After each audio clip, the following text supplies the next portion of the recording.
बोलिए सद्गुरुदेव की जय, संत समाज की जय, भक्त समाज की जय। साहिब बंदी साहिब।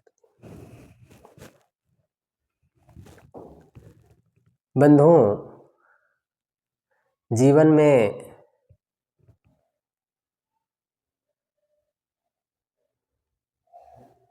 एक से एक गरिष्ठ भोजन को पचा लिया जाता है, किंतु बात पचाना बड़ा कठिन होता है। कई बार हमारी बातें हमें मृत्यु तक, फांसी तक पहुंचा देती हैं। ऐसा इतने गहरे खाए में गिरा देती हैं। इसलिए अपने बातों को पचाना सीखें। कहा जाता है, एक उदाहरण है, आप उसे समझ जाएंगे जल्दी से, क्योंकि उदाहरण समझाने में, समझने में सरलता मिलती है। एक मालिक था, वो 4 जानवर पाल रखे थे, घोड़ा, बिल्ली, गाय, कुत्ता, और उसके पास एक सेवक भी था, सेवा करने वाला। एक बार घोड़ा बिल्ली से मिला और बोला, कल मैं काम नहीं करूँगा, काम करते करते थक जाता हूँ, इसलिए मैं कल आराम करूँगा। बिल्ली सुनकर गाय से बताती है कि भाई, घोड़ा तो विरोध कर रहा है, विद्रोह कर रहा है मालिक से, वो जाना चाहता है, वो यहाँ रहना नहीं चाहता है। घोड़ा कह रहा था कि मालिक बहुत काम लेता है, यहाँ मैं नहीं रहूँगा, और सब को ले जाना चाहता है। गाय कुत्ते से बताती है, कुत्ते भाई, घोड़ा जाना चाहता है, मालिक का नमक खाता है और उसकी निंदा करता है, वो मालिक को छोड़कर जाना चाहता है। विरोध में बातें बोल रहा था, विद्रोह करने वाला है। कुत्ता सेवक से बता देता है,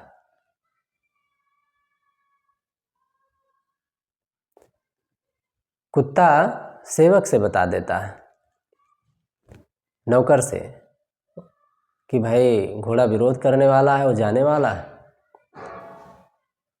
और हमारा ही नमक खाता है, हमसे ही विरोध। सेवक मालिक के पास दौड़ा दौड़ा जाता है और बताता है कि घोड़ा जाने वाला है, विरोध करने वाला है, हमारा ही नमक खाकर हमारी ही निंदा करता है। मालिक को गुस्सा आ जाता है, क्रोध आ जाता है, और उस क्रोध में पड़ करके विचार नहीं कर पाता है, सोच नहीं पाता है, चिंतन नहीं कर पाता है, और चिंतन न करके घोड़ा को जहर वाला इंजेक्शन दे देता है, घोड़ा मर जाता है। अब आप विचार कर सकते हैं इस कहानी।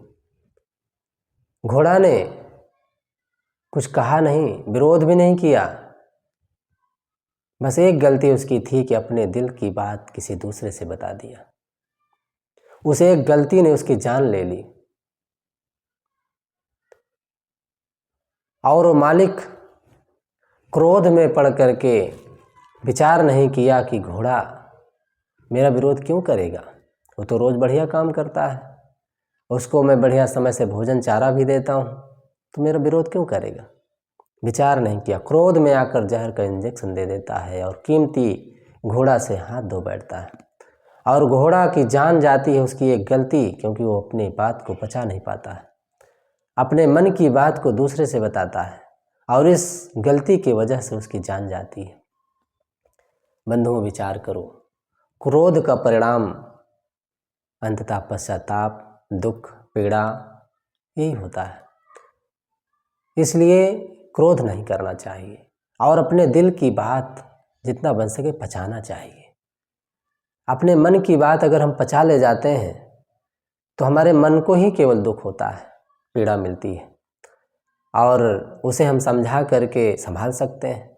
लेकिन अगर वही बात दूसरे से कह दी जाए तो धीरे से हमारे लिए वो बम बन जाता है, विस्फोट कर सकता है, हमें दुख दे सकता है, हैरान कर सकता है।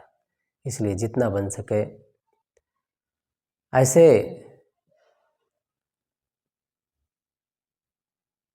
लोभ से, क्रोध से और अपने मन की बातों को दूसरे से कहने से बचाना चाहिए। क्योंकि जीवन दूसरा कोई दुख देता है कि नहीं देता है, ये बात में बहुत दम नहीं है, बहुत गहराई नहीं है। किंतु हमारा मन, हमारी बातें, हमारे कर्म हमें जरूर दुख देते हैं। अगर हम सावधानी पूर्वक अपने जीवन को, अपने कर्म को करते हैं तो निश्चित है सुकून का अनुभव करेंगे, खुशी का अनुभव करेंगे। वरना रोते रोते पैदा हुए थे, रोते रोते जी रहे हैं, रोते रोते मर जाएंगे। अगर खुशी का जीवन जीना है तो अपनी ओर निहार चलो, दुनिया झगड़े से क्या मतलब, किसकी निंदा करें। अरे जो निंदक होते हैं वो हमारे लिए अच्छे ही होते हैं, हमारे जीवन को अच्छा बनाना चाहते हैं, वो तो हमारे उपकारी हैं। कबीर साहब ने कहा है, बुरा जो देखन में चला बुरा न मिलिया कोय, जो दिल ढूंढा अपना मुझसे बुरा न कोय। किसको बुरा देखें, अरे हमारे अंदर इतनी बुराइयां भरी हैं, किसकी बुराई करें, किसकी निंदा करें। कोई हमारा बैरी नहीं है, सब अच्छे हैं, सबका जीवन अच्छा है, सब अच्छे लोग हैं। अगर हमारे शिकायत करते हैं तो कहीं ना कहीं हम में कमियां हैं, शायद इसीलिए शिकायत करते हैं। अपने अंदर हम झांकें, अगर कमियां नहीं हैं तो शांत रहें, खुश रहें, प्रसन्न रहें। शिकायत करने में उनको आनंद आता होगा तो कर लेने दो, कोई दिक्कत नहीं है। तो आप सब मेरी बातों को गौर से सुन रहे हैं। आगे भी हमारे चैनल से जुड़कर सुनते रहें।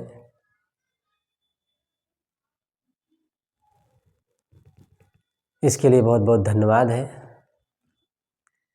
और यहीं पर अपनी वाणी को विराम देता हूँ। इस कहानी से आप सीखें और अपने अंदर विचार करें, बातों को पचाना सीखें, क्रोध से बचें, लोभ से बचें, मोह से बचें, क्योंकि हमारे मन की गंदगी ही हमें दुख देती है।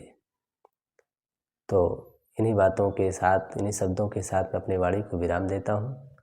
बोलिए सद्गुरुदेव की जय। साहिब बंदगी, साहिब बंदगी, साहिब।